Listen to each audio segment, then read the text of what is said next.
You can't preach on the field of dreams unless you step out of a cornfield. Amen? Y'all doing all right this morning? Good. Hey, we had a great time with VBS, and now we're continuing this series of modern parables. And in case you didn't know, Jesus preached in parables. And the reason that he did it, he explains in Matthew chapter 13 when the disciples come to him and say, "Why do you speak to them in parables?" And he says, "Well, the secrets of the kingdom of God have been revealed to you, but not to them. So I speak to them in parables." And then he kind of quotes Isaiah and he says, "For they will be ever hearing, but never understanding. They will be ever seeing, but never perceiving. Because the heart of this people have grown calloused." I told Andrew I really look forward to this series because I want to know, and this, I'm speaking to myself as I looked into the mirror, have I become more Pharisaical than Christian? Have you? Have we gotten to the point where we walk into the door and we go, "Oh, there's popcorn, there's soda pop, we don't like that. They're flirting with entertainment, and there's a line, and it just needs to be Scripture alone." And it's like, well, wait a minute. We want people out there who don't know Jesus to be able to come in our building and go, "Oh, they're not afraid to have a good time. They're not afraid to use movies." And we can take movies and break them down so that people who don't know Jesus might be able to get the point a little bit better and come to know him. Let alone, sometimes a movie can speak for itself, but it's kind of our job to reveal the spiritual truth, which is what a parable is. It's a story with a spiritual truth. And so in that, I've been assigned the field of dreams. I need to make a disclaimer. I did not pick it. I had two elders and our preacher say, "You need to preach on the field of dreams." I don't know why they think I like baseball so much. I really don't understand it. But here we are in this series, and I want to make one little point before I go any further to see, have you seen the theme? Have you been able to decipher the code in the picture? You see, week one, we got Superman. What? God comes into the world, sends his only son. Week two, there is absolute truth. Week three this morning, here it is. Be reconciled. Maybe I can forecast. You get to next week, hey, be real. Don't wear a mask. The next week, use your head and your heart and your hands. Spoiler alert, week 6, God's always working in our midst, though sometimes we can't see it. Do you see the needle and thread? Do you see how it can all get stitched together? That was pretty good, right? You liked that one, didn't you? All right. So, that being said, let's kick off this sermon on the field of dreams, okay? Now, I'm going to warn you. We're going to get pretty deep, and we're going to get very real this morning.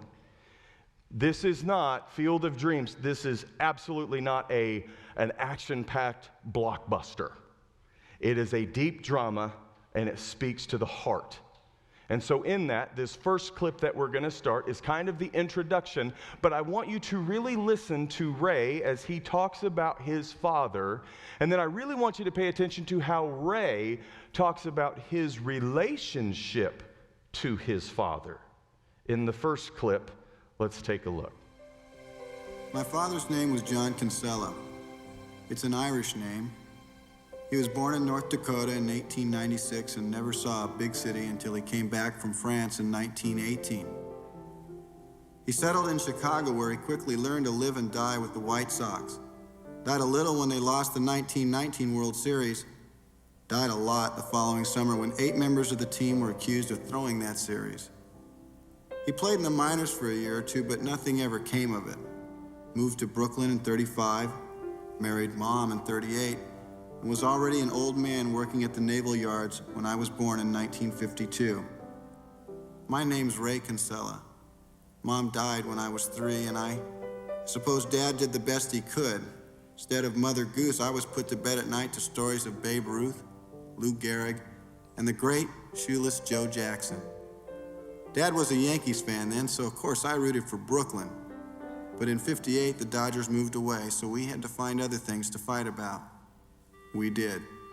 And when it came time to go to college, I picked the farthest one from home I could find. This, of course, drove him right up the wall, which I suppose was the point. Officially, my major was English, but really it was the '60s. I marched, I smoked some grass, I tried to like sitar music, and I met Annie. The only thing we had in common was that she came from Iowa, and I had once heard of Iowa. After graduation, we moved to the Midwest and stayed with her family as long as we could. Almost a full afternoon. Annie and I got married in June of '74. Dad died that fall. A few years later, Karen was born. She smelled weird, but we loved her anyway. Then Annie got the crazy idea that she could talk me into buying a farm. I'm 36 years old, I love my family, I love baseball, and I'm about to become a farmer. But until I heard the voice, I'd never done a crazy thing in my whole life.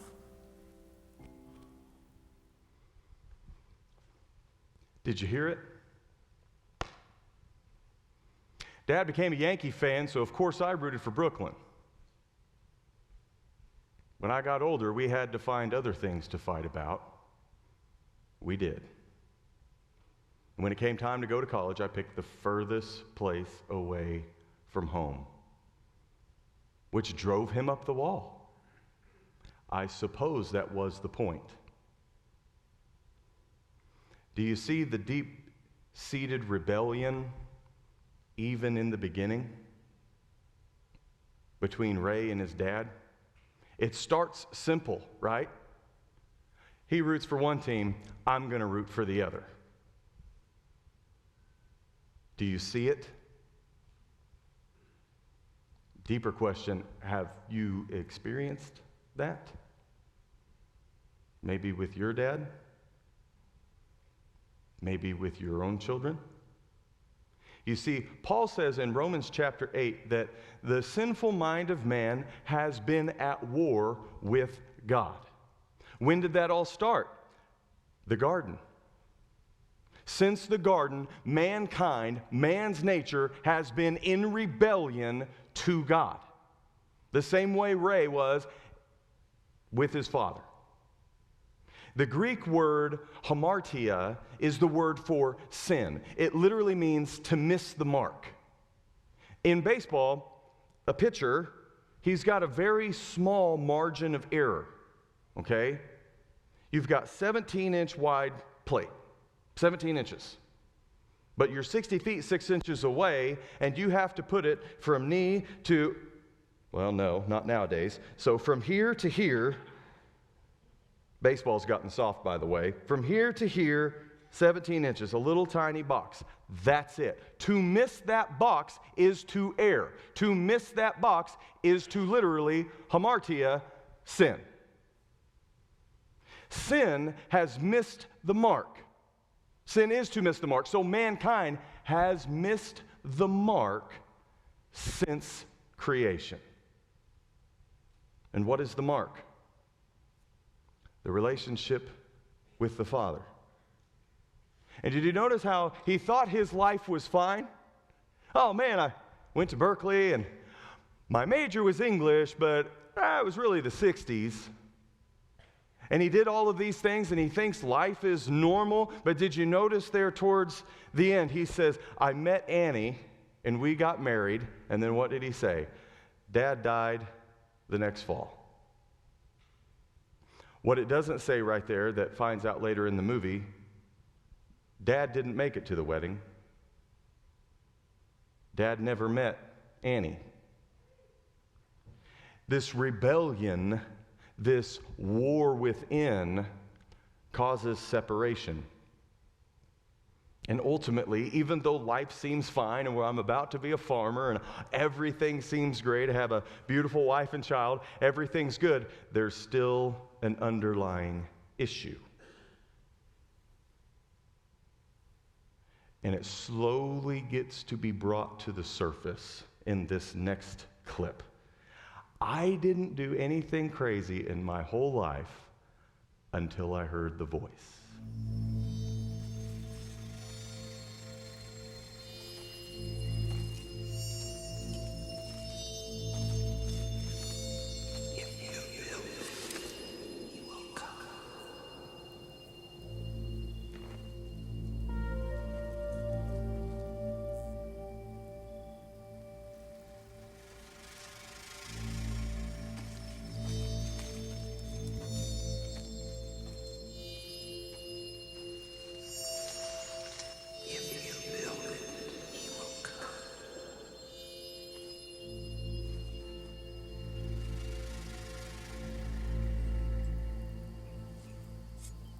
Hey, Annie! Annie, what was that? What was what? That voice just now, what was it? We didn't hear anything. All right. If you build it, he will come.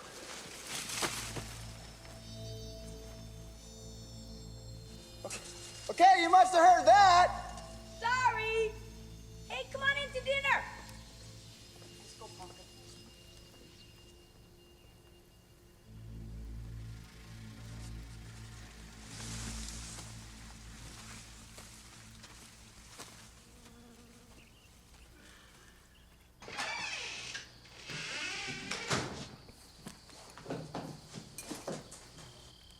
Is there like a sound truck on the highway or something? Nope. Hey, Karen, dinner's ready. Kids with a radio? Nope. Hey, are you really hearing voices? Just one. What did it say? If you build it, he will come. If you build what, who will come? He didn't say. Ooh, I hate it when that happens. Me too. You ever been there? You think you hear the voice of God? And you think you get called to do something, and I need to do this. I don't know if I'm really hearing what I think I'm hearing. I really don't know if this is what God's calling me to do. Let me ask my spouse. And then you ask your spouse, and they kind of, and you feel like you're nowhere, right? So Ray's doing his only natural inclination. He's reaching out to his wife, but he's getting nowhere. This speaks true to life. This is what I love about this movie. Everything in this movie speaks to life. And so now he's received hearing the voice the first time. Well, the second time he goes out into the field, he hears the voice again. And when he hears the voice again, he really has enough. He kind of throws his corn around and he's saying, well, you know, who are you? What's going on here? And then the next thing you know, he kind of pauses and he looks up at part of his field and he's granted a vision. And he sees this beautiful baseball field in the middle of his cornfield. And he's kind of, okay. And then Shoeless Joe, if you remember from clip 1, his dad's hero, Shoeless Joe shows up on the baseball field. And then Ray comes back into his wife and he says, I think I know what this vision is all about. I think I know what the voice means. And she says, well, what's that? And he goes, I think it means that if I build a baseball field, Shoeless Joe will get to come back and play ball. And she goes, you're kidding. And she goes, ha, you're kidding. No. And she says, this is crazy. This is out there. I don't know what you're thinking. This is going to be a huge financial investment. There's a lot of risk. And he goes, I know. Then finally, one night, they're having a conversation, and he keeps talking about it. He's heard the voice. He's been given the vision. He knows the direction he needs to go, and he's telling his wife all about this, and she finally goes, wait a minute. If this is what you feel you need to do, then we'll do it. How many of you have been there? I can tell you firsthand, I know exactly what that's like. Babe, I got this voice over a phone call. Yeah, what was that? Yeah, it's this guy by the name of Josh Tarbett. He's one of the elders at Glendale. This voice saying, we've built it, now you come. And she says, are you sure? And I said, I think so. And at our dinner table, she said, if this is what you feel we need to do, then let's do it. This movie speaks to life.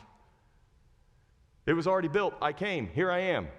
Not that I'm some great Messiah, but I know what it's like to have that interaction, to hear that prong, that voice, to be seeing visions or dreams or whatever. You just know that's where the line goes. I need to follow through with it. And I've reached out to my wife, and she says, if this is what you want to do, then let's do it. I know that. And it's an amazing feeling. But along the way comes even more confusion. And so what happens? He goes and builds a baseball field. And everybody in the town thinks he's nuts because it's over $2,000 an acre and he's digging it all up to build a baseball field, and the rest of the world sees nothing. They see he is losing his financial investment. They call him a fool. They say he's an idiot. How can you do this? And he says, I know this is what I'm supposed to do, though the world is telling me otherwise. And then he makes this baseball field, and he thinks, okay, I heard the voice, I saw the dream, I did it. I followed through, and I built it. And he and his wife go and have a little picnic on the baseball field. But I want you to pay attention to what she says to him in this next clip. You know, my father said he saw him years later playing under a made-up name in some 10th-rate league in Carolina. Said he put on 50 pounds and the spring was gone from his step, but he could still hit. Dad used to say nobody could hit like Shoeless Joe. I think that's the first time I've ever seen you smile when you mentioned your father.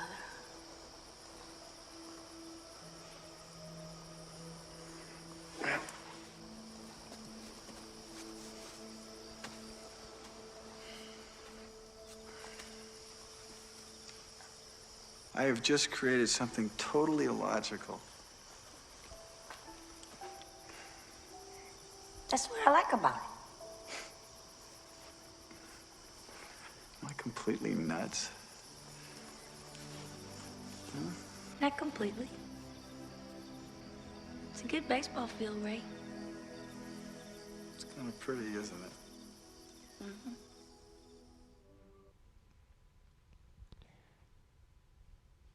Built the field.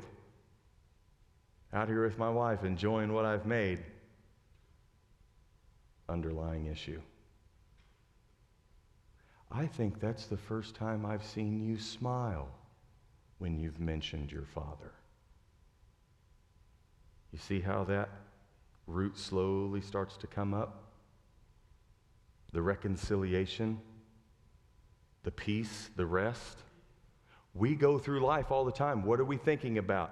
Paying the bills, feeding the kids, taking our wives on dates and letting them feel like they're seen and appreciated. We as men are constantly on, got to look over finances, got to get them to ball games, got to make sure she feels loved and appreciated, got to take her on date night, got to make sure they're doing their homework, got to get them to their next baseball practice, got to make it to men's group. I got all these things going on, right?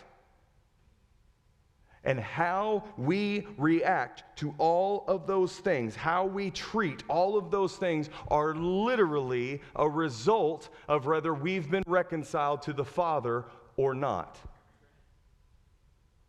Do you see it?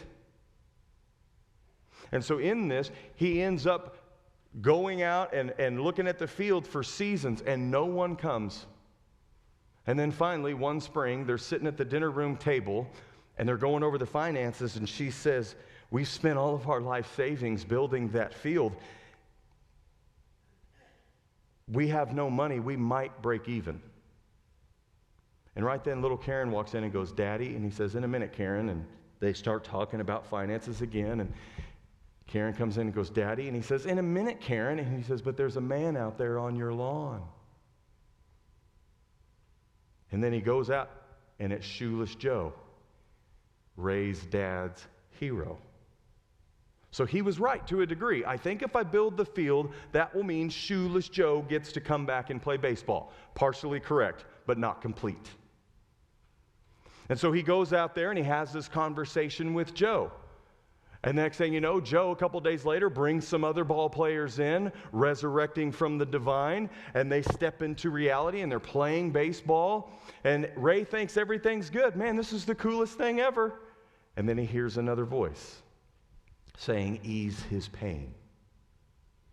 And he says, wait a minute. What pain? Okay, whose pain? Silence. Have you ever felt like that in your relationship with God? Where you ask him the direct question and you don't get the direct answer? Why, God? Why? Who? Where? Crickets. And the next thing you know, he goes to a school board meeting with his wife, and through this school board meeting, he starts doodling on a piece of paper, and it starts to come that he's supposed to go find this writer, this prophet type of a fella, James Earl Jones. And he says, ease his pain. And he gets home and he starts talking about it with his wife, and they end up having another fight about it. And he finally says, God, I know I can't explain this. It's something deep down. I know I'm supposed to do this. There's something, and he drops the line, there's something at Fenway Park I'm supposed to see, and I'm supposed to be there with Terrence Mann to see it. And she goes, is Fenway the one with the big green wall in left field? And he goes, yeah. And she goes, I had a dream last night you were at Fenway eating a hot dog with Terrence Mann.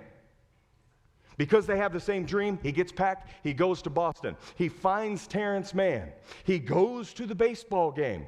In the baseball game, another vision pops up. And on the scoreboard, it starts talking about this old ball player whose nickname was Moonlight. They get out of the ballpark, and Ray looks at him and he goes, did you see the screen? And James Earl Jones says, Terrence Mann says, no. He goes, well, I'm sorry, I guess you didn't have to be here. More confusion.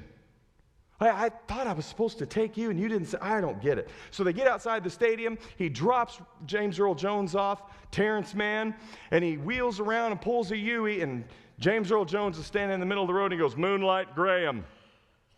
And Ray says, you saw it. And he goes, saw what? And he gets out of the car. And everything that was written on that screen, Ray starts to tell James Earl Jones. And he says, you saw it. And he says, did you hear the voice in the stadium saying, go the distance? He goes, it's okay if you heard the voice.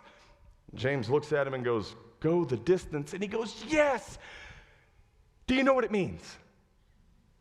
And he says, yeah, it means we're going to Minnesota to find Moonlight Graham. He goes, we? He goes, I must be out of my mind. And they both get in the van, and now they're headed out of Boston, and they go to Chisholm, Minnesota.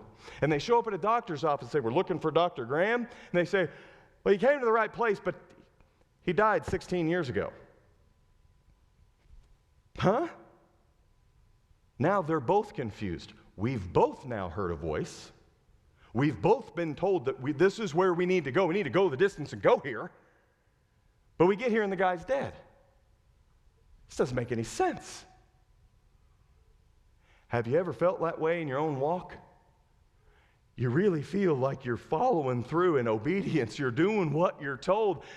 And more confusion seems to set in, and it doesn't seem to be getting anywhere. Have you ever been there? I have. Like I said, I like this movie. It speaks to life. And then one night, Ray in Chisholm goes walking down the street, and somehow this miraculous event takes place where he steps back in time. And he sees Archibald Graham, the guy he was looking for, walking down the street, an old silver-haired man, a doctor. And he meets with him and he says, you know, you only got one chance in the pros. Would you want to try to relive that dream? And he said, that would be really neat, but in essence, no. I can't leave here. He goes, okay. So Terrence Mann, James Earl Jones, and Kevin Costner, Ray Kinsella, they leave Chisholm, and they start heading back to the field in Iowa. And there's a hitchhiker. Really odd. They look down, they pull over this hitchhiker, and he sits down. It's a young kid, 19 years old. And he says, I'm Ray Kinsella. This is Terrence Mann. And he says, nice to meet you. I'm Archibald Graham. And he and James Earl Jones look at each other, and they look in the mirror, and they're looking back at the kid, and their minds are blown. Like, the guy we thought we were looking for, which we were, now he's younger. It's this weird mystical play of events. But the next thing you know, they're in the road back. And Archibald Graham starts to talk about, how in the olden days you could play baseball and those teams would help you find a job so you could play during the day, or work during the day so you could play on the nights and in the weekends. And then the conversation starts to lead somewhere else between Ray and Terrence Mann.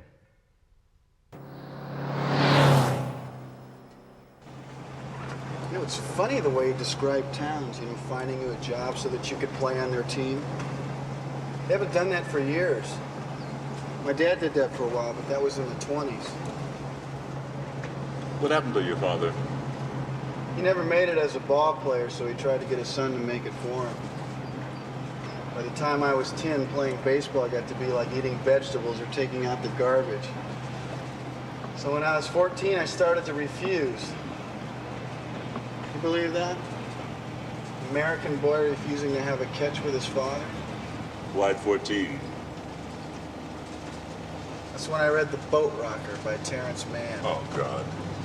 Never played catch with him again. You see, that's the kind of crap people always try to lay on me. It's not my fault you wouldn't play catch with your father. I know. Anyway, when I was 17, I packed my things, said something awful, and left. After a while, I wanted to come home, but I didn't know how. Made it back for the funeral,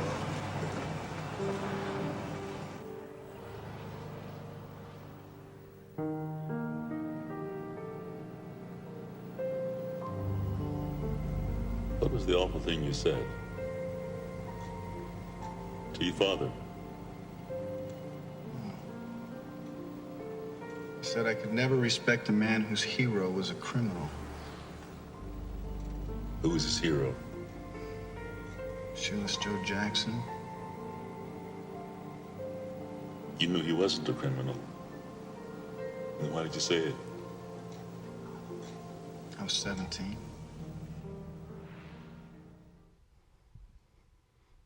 You knew he wasn't a criminal. So why did you say it? I was 17. I was a kid. You see the underlying issue? All of this going on, being to his father, this rebellion. What it says immediately after that, it says, Dad died before I could take it back. Some of you have felt that pain. There's a lot where at times I feel God feels that pain.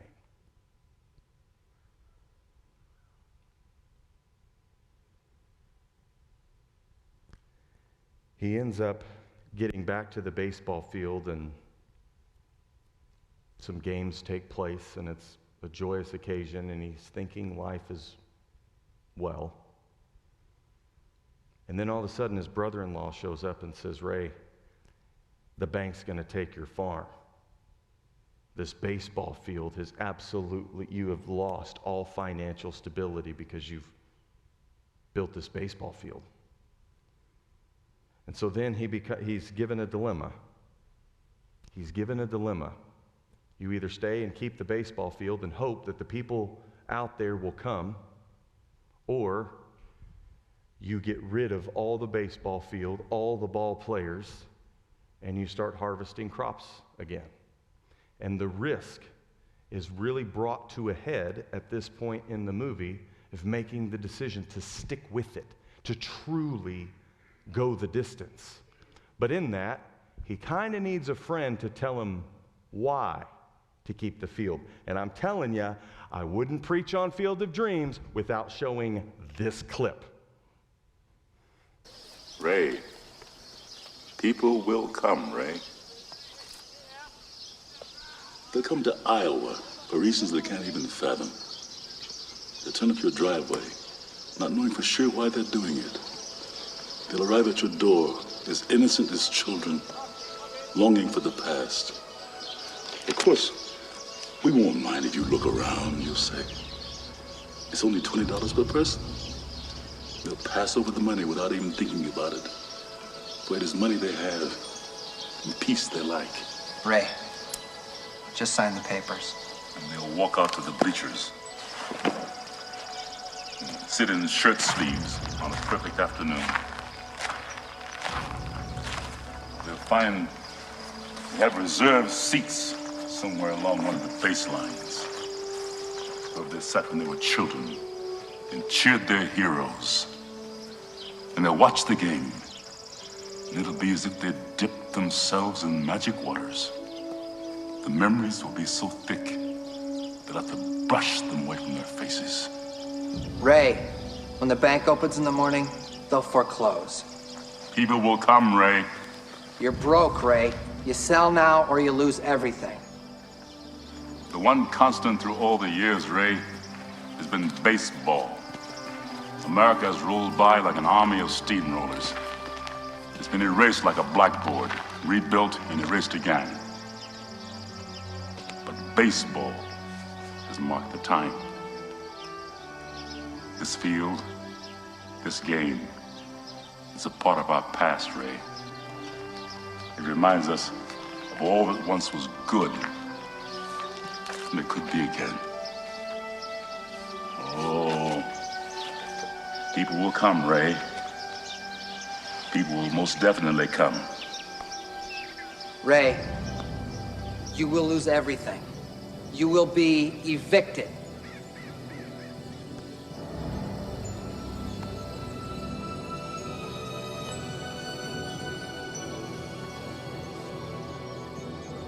Come on, Ray.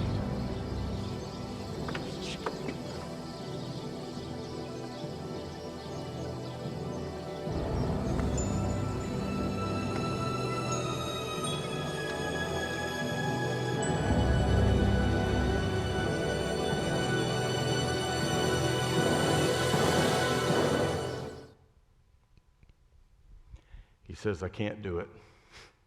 I can't sign the paper. His brother thinks he's nuts. But you see, did you get what ultimately the prophet was trying to tell the farmer? You're going to be the ambassador for other people. People will come, Ray.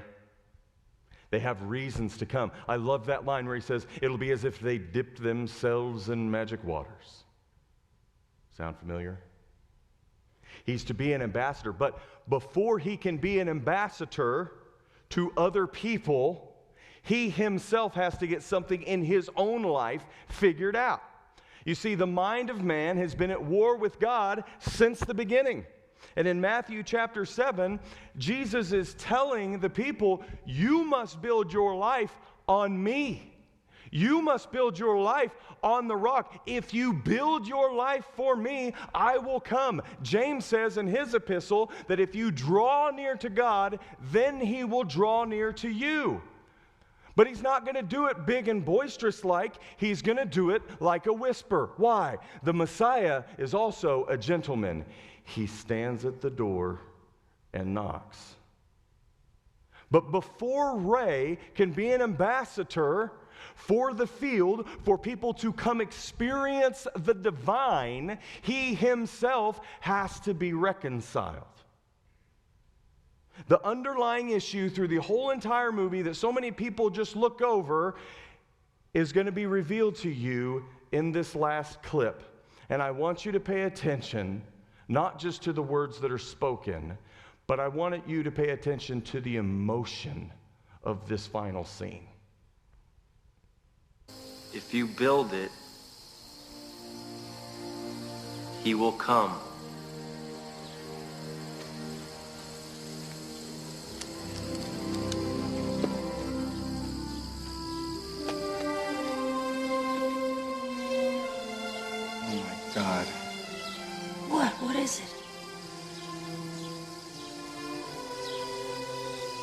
That's my father.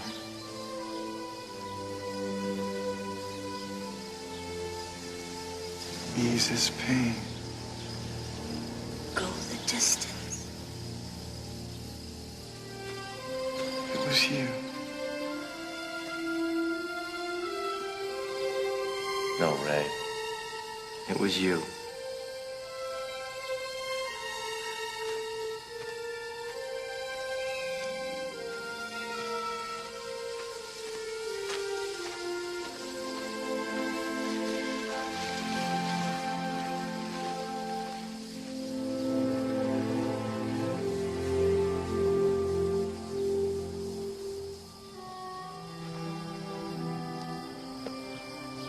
God. I only saw him years later when he was worn down by life. Look at him. He's got his whole life in front of him, and I'm not even a glint in his eye.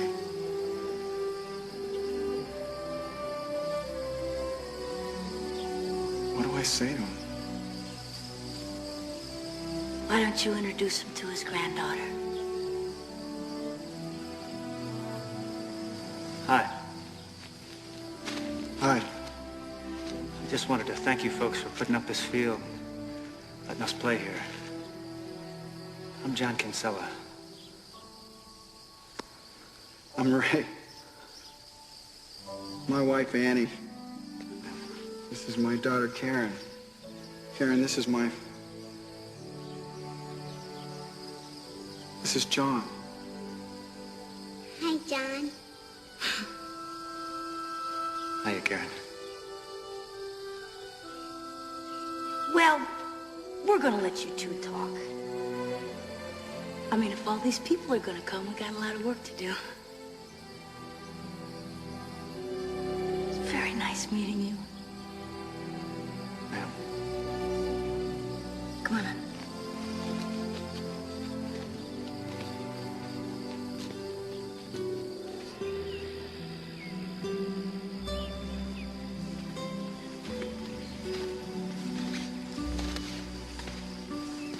You catch a good game. thank you. It's so beautiful here. For me, well, for me, it's like a dream come true.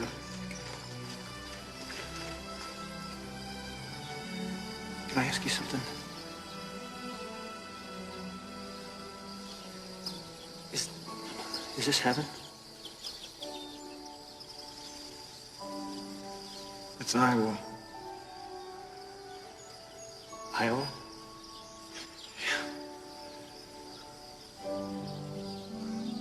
Could have sworn it was heaven.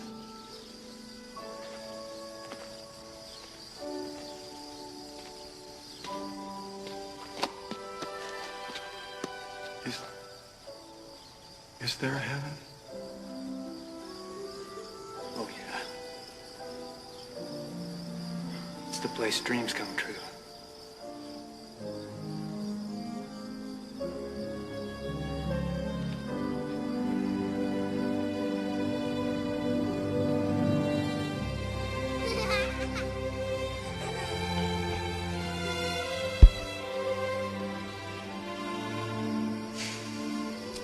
Maybe this is heaven.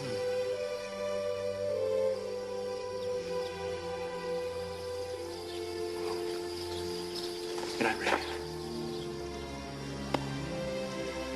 Good night, John.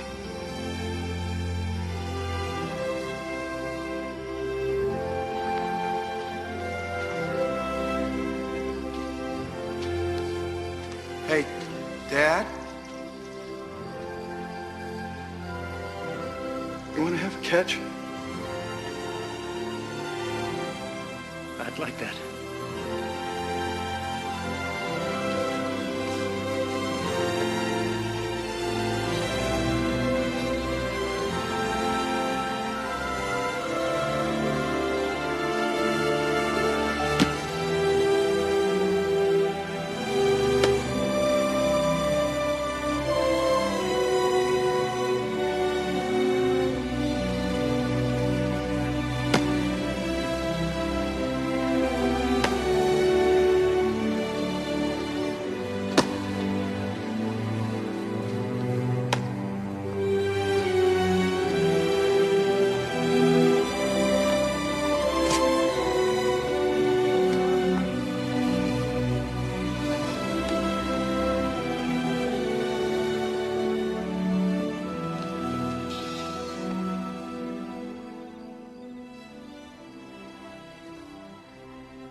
building the field wasn't just for Joe. Easing his pain wasn't just for Terrence Mann, and going the distance wasn't just for Archibald Graham. Through all of the life, through all of the confusion, coupled with all the obedience that Ray was giving, it was all leading for him to be reconciled to the Father. Do you see it?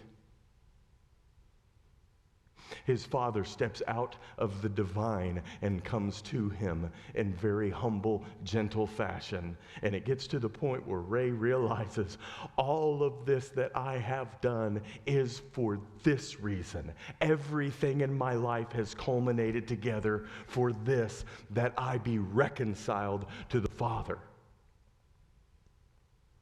So it's real simple. Build your life on him. And if you build it, he will come. But when you do, go the distance. Because when you do, he will ease your pain. And one day, we'll get to cross over the divine cornfield and ask our Heavenly Father, you want to have a catch?